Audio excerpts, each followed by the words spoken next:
Noi intanto proponiamo di andare a prendere i soldi dove ci sono per fare degli investimenti in questi ambiti che ho citato. Pensiamo soprattutto all'evasione fiscale, ma anche alle grandi ricchezze che in questi anni si sono create, quindi agli profitti e agli extra profitti che pensiamo debbano essere tassati maggiormente.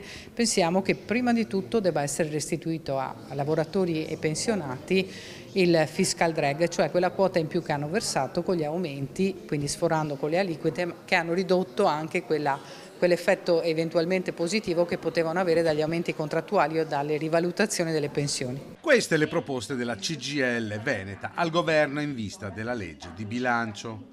Ridare potere d'acquisto ai lavoratori è il tema fondamentale. Se ne è parlato ad Abano Terme all'assemblea che riunisce tutte le categorie del sindacato alla presenza del segretario generale Maurizio Landini.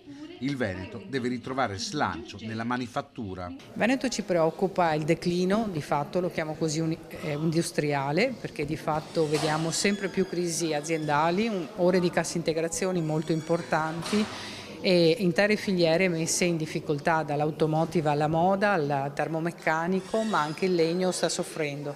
Servono interventi per bloccare questa situazione, per invertirla e serve mantenere i posti di lavoro perché il rischio di perdita dei posti di lavoro c'è.